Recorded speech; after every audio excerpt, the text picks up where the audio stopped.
Alright guys, welcome back again to some more of Umineko. We have finally completed episode 4 and are now on our way to, I guess, the last one. Even though, again, it says 5 to 8, I feel like they're all compressed together. So we're probably going to see all of them as we go through this last ep, if anything. So I'm considering it episode 5 for now. And yeah, I'm excited to see how this all comes through, you know? Like, it's been a hell of a ride. And if anything else, I hope you all continue to enjoy. Thank you again for all love and support. And let's do this. Alright everyone, welcome back. Give me back all the time and energy I wasted being on edge. An entire day, a full 24 hours. And absolutely nothing happened. And I'm sure that nothing will continue to happen as well. A full 24 hours ago, I was called to the front of the mansion by Beatrice. There, I was given some kind of weird test to do with determining the success to the head of or something. I gave a serious answer in my own way, but unfortunately, we didn't seem to be getting each other. Beatrice got bent out of shape for no reason and stopped talking to me. I yelled at her to say something, but she wouldn't say a word. Then I asked where Maria was, and she just told me to go to the chapel and went away. What an astounding anticlimax. Stupid as it was still a test, so at least tell me whether I passed or failed for hell's sake. What, is she trying to say good work, your results would be mailed to you later or something? Annoying.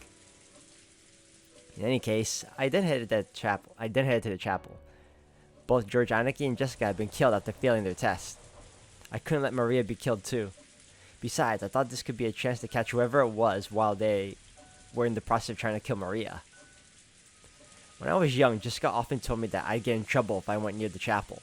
So I'd never been there, but I at least knew where it was. I couldn't sense anyone there, but there was a bundle of keys lying in front of the door. I thought this might be a message to open the door to the chapel, but after trying all of the keys, I found that none of them fit. I also called Maria's name, but there was no answer whatsoever.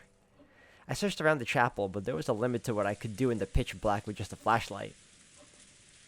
I realized that this key bundle might be a set of master keys which could possibly open the door to the mansion. Finding no sign of Maria, I returned to the mansion.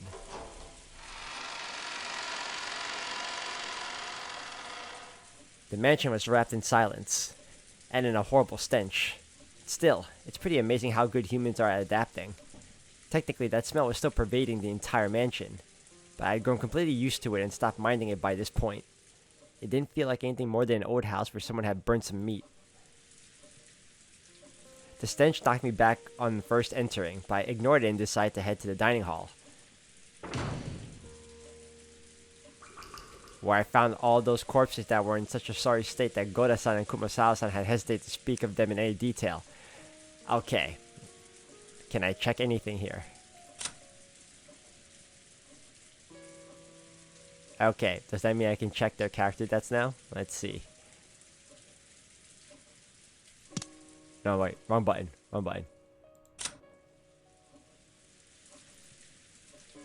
Human side. Engine side. Okay, so. Alright. Ushimiya Natsuhi. Corpse discovered in the dining hall. Her head was half destroyed. It seems reasonable to think that she was murdered with something like a powerful gun. You. Half destroyed. It seems reasonable to think powerful gun. However, the witnesses don't believe that she was killed with a gun. Now that's interesting. I should have popped this in a lot earlier, but I completely forgot about it. Witnesses don't believe he was killed with a gun. Obviously, he wasn't. Oh my god. It was a branded corpse discovered by the Rose Garden Arbor. There was a single hole right in the center of his forehead. It seems feasible to think that he was shot with a gun or something. It was a brand of humiliation marking his loss to Gop. Corpse discovered in the dining hall. His head was half destroyed. It seems reasonable to think he was murdered with something like a powerful gun. However, the witnesses don't believe that he was killed with a gun. What? Oh wait, is this before she died? Business partners for a considerable length of time before the passing of his first wife, at which time she openly took the position. Served as Rudolph's right hand in several shady pieces of business, guiding them to success. Quick thinking and deeply trusted by her husband. Okay, corpse discovered in the dining hall. Her head was half destroyed. It seems reasonable to think that she was murdered with something like a powerful gun. However, there is no belief. Okay, again, same thing. You, same thing. Witch's side. Look at all these people. No one died. Angie's side. Alright, let's see. After being repeatedly hospitalized from the psychogenic stress, she is already dead in the world of 98 due to acute heart failure. The only survivor from Okinjima, she lived her later years in isolation with no one to understand her. The media gave her the name Queen of Suspicion. She continued on a path of reckless expansion like Kinzo had done in the past and made many enemies. In her later years, she seemed to do this repeatedly as if she found it funny, and at that point it was no longer economic reasons, but simply to harass. And all of this was for the sake of Angie, who would eventually succeed her. Okay. These guys here, especially this one. Suspicious. Alright. Since I believe this is before they died, I can't check everyone. So I'm gonna wait till we have the choice to just kill everyone so I can read their descriptions afterwards. They were the remains of the very first victims, Aunt Natsuhi and the rest. Each of them had half of their head dramatically splattered out, and it was such a gruesome sight that even without knowing a thing about examining corpses, I could have pronounced them 100% dead. And on top of that, the remaining half of their faces were left like normal, so it was even easier to identify them. They'd really pulled out all the stops for these corpses. And finally, the bodies here weren't just the 6 of the first Twilight. They had grown in number, and now included one more. The 7th corpse was Maria. I thought they said she passed. She was lying next to Aunt Rosa, as though sleeping alongside her. I cried. At the death of an innocent young girl, and at the cruel way my dad and the others had died. I ran about the mansion swinging my hat-stand spear, yelling, "Come out here, you bastard!" But there was absolutely no sign of anyone else. Thinking that they might be hiding somewhere and scheming to attack me from behind, I went around searching for possible hiding places, sometimes being cautious, sometimes intentionally laying my guard down, trying all kinds of things, but in the end, not so much as a kitten appeared. Oh, what the hell was that?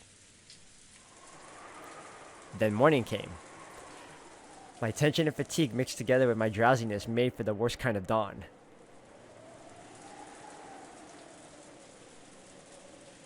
Humans are pretty incredible. Even though I didn't know where the hell the murderers were hiding, I was prioritizing drowsiness and fatigue over worrying for my own life. Well, dude, you've been pretty stressed out. You've been awake for over 24 hours. Your body kind of wants to rest. I don't blame it. By this time, I was starting to feel pretty ridiculous. I walked around the mansion for a full 6 hours until dawn broke, yelling at them to show themselves. I had done a painstaking search, tired myself out, and even let my guard down. Still, no one was coming to attack me. And so at that point, I just said, screw it, do whatever you want. The boat wouldn't come until the typhoon passed. They were saying on TV that it wouldn't pass until tomorrow, so I had a whole day to waste. The idea of just lazing about didn't seem very appealing. So even though I knew it would probably make the police mad, I decided to play detective a bit. First, the dining hall, where the very first murders occurred. The 6 who were killed in the beginning really were pitiful to look at. The weapon was probably a gun. Maybe their heads were split by something powerful like a magnum bullet or a shotgun. That seemed like a valid reasoning. In comparison, Maria, who was the 7th body who died in a far better and cleaner way. At a glance, there were no external wounds, and it wasn't clear how she had been killed, but there were signs that bubbles had been forming around her mouth. And it looked like a typical death by poisoning that you might see on a TV drama. I was just about to say that. Like some type, those types of drugs that people eat before to kill themselves so that they don't, spout out any important info that might be coerced out of them. Wasn't Maria called out to the chapel and given her test there? Then why is she here in a corpse-filled dining hall lying next to her mother dead? Assuming that the cause of death was poison, who gave it to her? Her clothes aren't disturbed at all. It's hard to imagine that she was forcibly pushed down and given an injection of poison. It's probably better to assume that she was given a poison capsule or something that made to swallow it. That said, compared to the violently mutilated corpses scattered about this room, Maria's corpse was far too clean. With a gun, all you need to do is pull the trigger. But poison, whether injected or made to be swallowed, would take a lot more effort. Bearing in mind the culprit's brutal nature too, I felt that Maria's death alone had clearly been given special treatment. Why was Maria alone given a sleep like death? She was killed, so in that sense I still felt very sorry for her. There can be no doubt about that. But for some reason, the manner of Maria's murder in particular seemed very courteous to me. Maria had her hands joined on her chest in a way that the dead often do. Did Maria do that to herself before dying? Isn't this usually something done by someone else after the person dies? Maria was resting in peace as though sleeping together with her mother, whose head was half crushed. For some reason, the contrast really bugged me. There are probably a lot of mysteries surrounding Maria's death, starting with the cause. And more than anything else.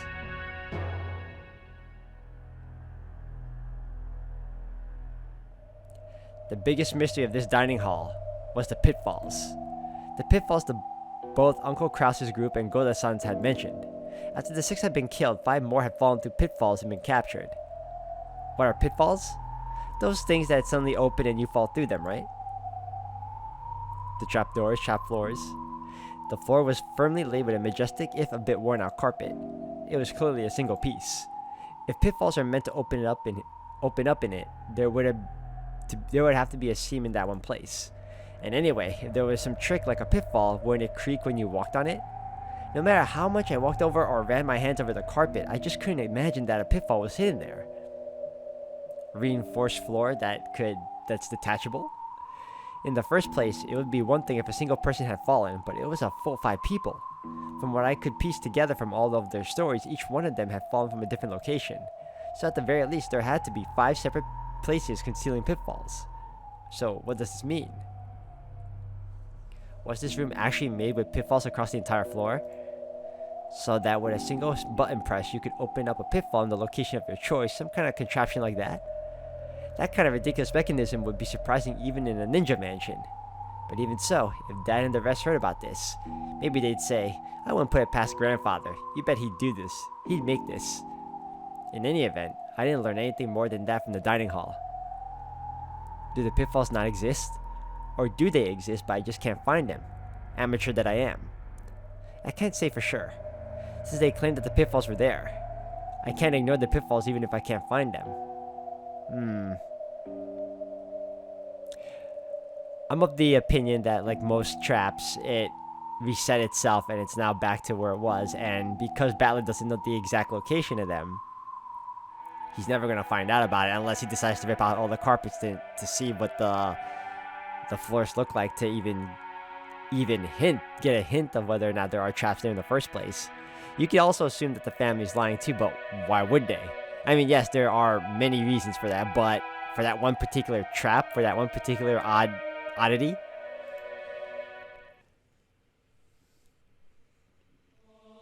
The next ones to be killed had been Jessica and George Aniki. I'd already discovered George Aniki when I was called out for my test. He was called out to the arbor in the Rose Garden and shot in the forehead, probably with a gun.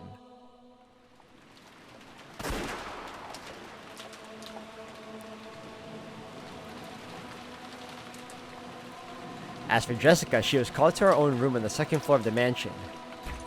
I found the door to her room locked, but that wasn't a problem at all since I had the master keys. And the inside of the room was horrible. But the corpse was nothing I hadn't already familiarized myself with in the dining hall, so I'd built up a bit of an immunity. The phone receiver was dangling off the hook. Was she killed while on the phone with me? Jessica was leaning against the wall next to it, with half of her head splattered out. Alright, hold on a second.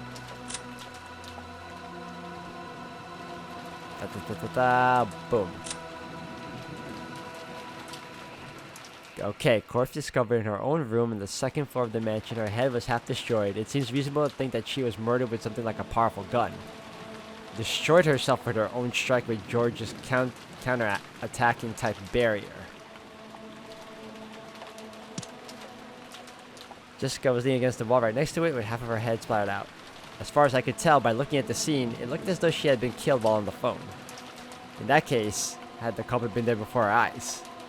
I hadn't gotten that impression from Jessica's voice over the phone. I'm pretty sure Jessica said, "They got me." It's probably best to assume that she had already received a fatal wound at the time of the phone call. That's right, and she also said this. バトラが来た時には、私は頭を半分ぶちまけた死体だよ。Yes, she definitely said that. From what I could tell by looking at Jessica's corpse, there were no wounds on her other than the damage to her head. Then she was injured seriously enough that she steeled herself for death and then died halfway through the phone call. But it feels like, with the way she was talking on the phone, she was out of danger for the time being. You shouldn't be able to have a casual conversation over the phone if the killer's right in front of you. That you could, but again, situations have to vary. So, did the culprit come partway through the phone call and kill her? No, that can't be right. After all, this room was locked. No, like hell that counts for anything. If the culprit had stolen a master key from one of the victims, the fact that it was locked is meaningless. But there are no external wounds other than her head. In which case, should I assume that the fatal wound she was prepared to die from and the actual wound that destroyed her head were two different events? Both of them made to the same part of the body? In other words, Jessica was struck severely to the head and received an incredibly bad wound. Then she called me and either lost consciousness or died while on the phone. Then the culprit came and destroyed her head for real or something?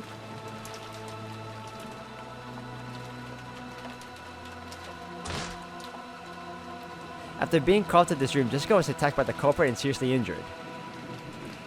And the culprit thought they'd killed her and went away for the time being. But then Jessica miraculously started breathing again and called me with a literal dying message. Then the culprit realized that they had failed in killing her and rushed back to deliver the final blow to Jessica, who had lost consciousness from massive blood loss. That seems to make sense, more or less. Except for how Jessica was able to accurately predict the form of that final blow.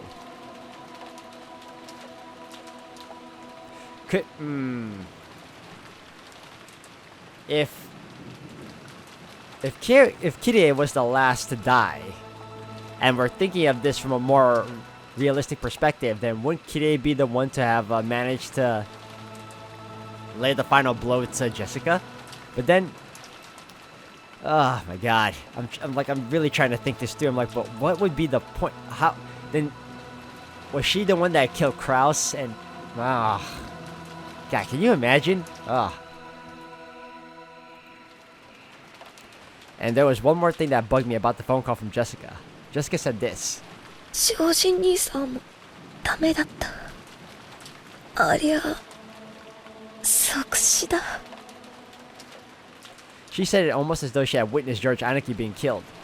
But while you certainly could see the rose garden from the window in Jessica's room, the arbor that George Anarchy had been called out to was very far away. You could only just make out the roof. Add on the fact that it was the night of a typhoon, and it was very hard to imagine that she was able to witness everything that happened by the arbor from this window. And most important of all, Jessica left before George Anarchy. So she shouldn't have known that George Anarchy's test had taken place by the arbor. How did Jessica know that George Anarchy had been killed?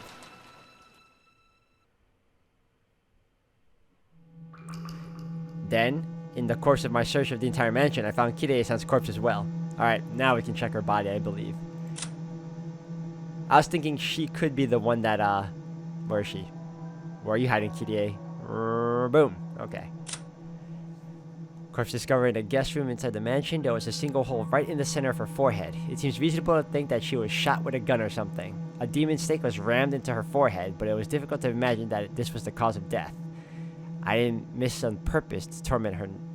Yeah. Okay, well.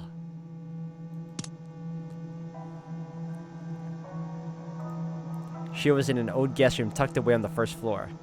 This is where all of us relatives used to stay before the guest house was built. The situation with Kirie-san was just like Jessica's. She was probably killed during her phone call with me. The receiver was hanging untidily, and Kirie was collapsed beside it. But the way she had been killed was very different from Jessica. Her head wasn't smashed. Instead, something like a stake with an occult-like design was buried into her forehead. It was too gruesome for me, so I pulled it out.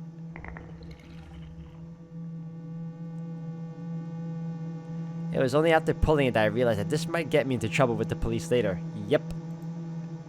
Tampering with evidence, I see. But you already said you didn't care right now, you wanted to investigate.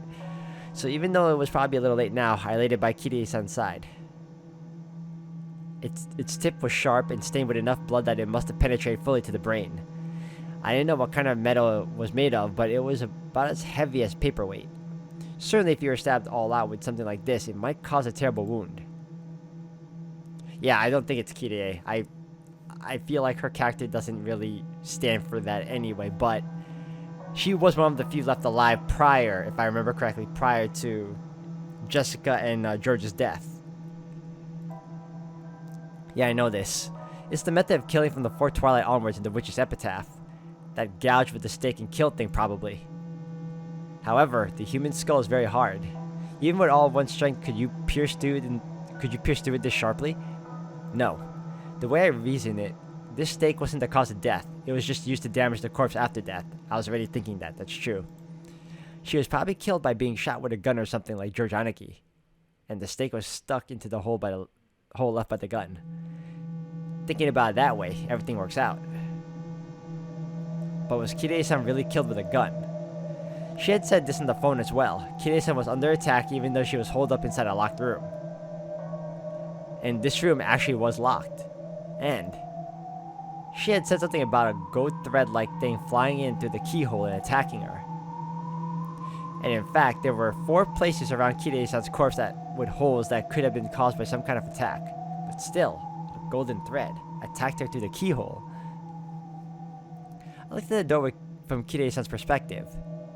If it had been one of those old locks like you see in the old mystery movies, where you can peek through to the other side, then you can understand that something might potentially have come through it. But even though the doors in the mansion were old-fashioned, the locks were the familiar, average cylinder style that you could find in any normal house. In other words, there was no hole going all the way through by construction. So no matter how thin an object it might have been, it's impossible to imagine that it could have penetrated through the keyhole from the outside and attacked her. For obvious reasons, there are no keyholes here anyway. Cylinder lock. Keyhole. But Kirei-san had definitely said that something like a golden thread had flown in through the keyhole and spun around and around, aiming for her, attacking her. A golden thread attacking through the keyhole. I couldn't understand what it meant at all. Wait, actually, Kirei-san predicted that I probably wouldn't be able to understand all this. And not just Kirei-san. Jessica said it over the phone too. No, since the very beginning, from the time we talked with Goda-san and Kumasawa-san and got the phone call from under Uncle Krause's group, everyone has been saying the same consistent thing. Grandfather is summoning witches and demons and killing people with magic. We witnessed it happening with our very own eyes. No tricks, no illusions. No choice but to believe it. They all said it with one voice. When that mysterious woman calling herself Beatrice appeared, even I pretty much believed that she was a real witch and might start summoning goat monsters right and left. However, after being left alone for a whole day, once my feelings of tension faded completely, I had a level enough head to think that this was way too stupid to be possibly true. In that extraordinary situation where their lives were exposed to danger, did they just lose their heads a little and mistakenly think that a witch was attacking them with magic? But multiple people testified to the same effect, and on top of that, none of their opinions contradicted one another.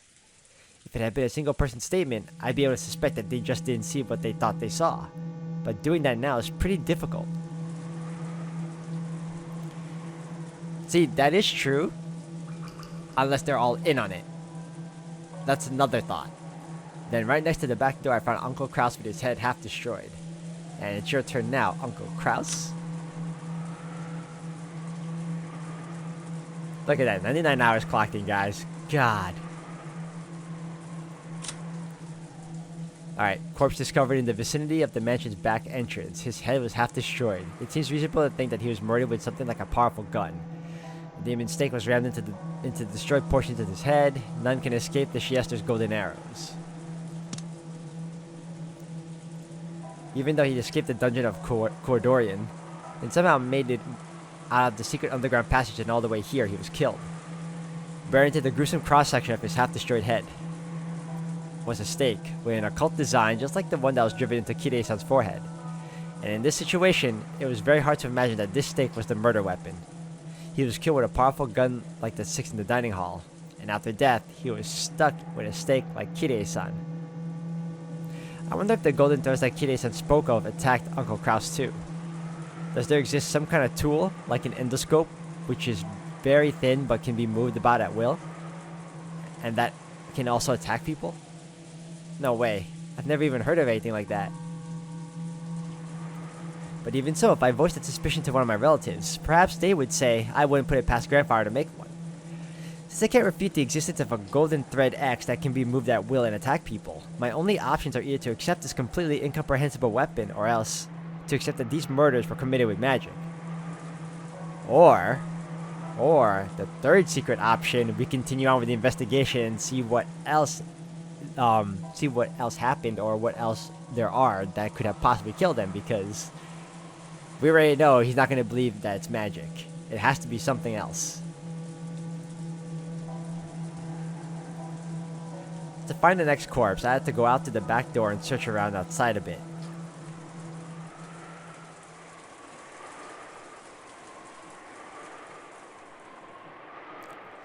Behind the mansion and the wild-grown bushes that were almost swallowed up by the forest, there was something like an old well. And right next to it were the corpses of Dr. Nanjo and Shannon-chan. Alright, let's check this out. Nanjo and Shannon. This time Nanjo died differently here. Corpse discovered behind the mansion. His head was half destroyed. It seems reasonable to think. Yep, gun. Demon stake next to him. Okay, and Shannon. Boom. A demon stake was lying next to the corpse. The witnesses understand one thing at least. It was not the stake that killed her. That's very true. Both corpses had their heads smashed, and there was a stake lying next to each of their destroyed heads, though they weren't stuck in. See, why? All of the corpses were atrocious, but having to look directly at Shannon-chan's lovely face, half of which was blown off, was very painful. Then, there was the well, inside which I was told was a secret underground passage to the mysterious mansion Corridorian. By this time, I was beginning to think that Beatrice and her accomplices might have used this underground passage to leave for Corridorian. There were supposedly 10 or more of these guys, and I hadn't seen hide nor hair of any of them. It made a hell of a lot of sense to think that they already escaped somewhere else. They had this typhoon to contend with. They couldn't go out to sea. Same for the forest. There was no way they could traverse such a deep, uncultivated forest on foot. In that case, there was only one place for them to go. The mysterious hidden mansion Corridorian. The secret underground passage at the bottom of the well. By this time, I had entirely lost my fear of being killed if I happened to come across the enemy, screwing with me like this. This time, I'll march into your mansion. なんだこりゃ。ちくしょう。 The old well had a firm cover on it. The cover was an iron grill. The gaps between the bars were perhaps 20 centimeters square. You could peer inside, but it really wasn't something a human could pass through. If I hadn't known better, I wouldn't have thought it to be anything more than a simple cover to protect against falling in. From what Kirei-san had told me, I knew that it had been made to prevent intruders from entering the secret underground passage at the bottom. But the cover was fixed in a place extremely firmly, and no matter how much I pushed or pulled, I couldn't even get close to removing it. I couldn't find any obvious lock. Maybe it was sealed by some mechanism. But no matter how much I investigated it, I couldn't find anything to release it. The underground passage in this well is the biggest piece of information I have that Kirei-san gambled her last moments trying to tell me about. こんな二程度で俺を阻めると思うんじゃねえぜ。こいつをぶち壊してやる。その道具を探そう。I had an idea of where to get one, because I've seen various tools in the gardening shed when she locked Goda-san and Kumasao-san in there. But the shutter to the gardening shed was locked. On top of that, the key was with Goda-san, who was inside the bed. In other words, this gardening storehouse was a locked room. There was no way to open it from the outside. In that case, I would have to break the shutter. I wonder if there's a tool for that somewhere. It kind of felt like I was going in circles. Then, while searching for that, I learned that the source of the stench that had been permeating the mansion this whole time was underground the boiler room. The boiler room was dimly lit, humid, had a terrible stench, and on top of all that, was incredibly creepy. But there were several large tools there, and I was able to find a fire hatchet and a massive bolt cutter. And I'm assuming the body of Kinzo. There it is. No, strictly speaking, I should probably say that I found the burnt corpse of a person who was probably grandfather. It's so funny how he still had the same death regardless. No signs he fought to get out of the incinerator. It seems reasonable to think that he was burned after he was murdered. Dust to dust, ash to ashes, dead to dead. So what we can take from this is the fact that from our perspectives, or should I say from the perspective of Beatrice, she used her magic to burn him. But for all we know, during that scenario, they were in the boiler room and he got pushed into it. We can take that much, I believe. Okay, that's a lot going on. I like that Battler is sleuthing right now, because we finally get a chance for him to actually take the time to inspect and gather evidence or any ideas to what happened to his family, because we never really had the opportunity because BRA got sucked into the game. So if anything else, guys, we're going to continue on in the next one. I'm going to have to end it here for today. So thank you all for watching. If anything else, guys, we're pretty much nearing the end already, guys. We're about to hit episode 5 soon enough. So again, thank you, and I'll see you in the next one.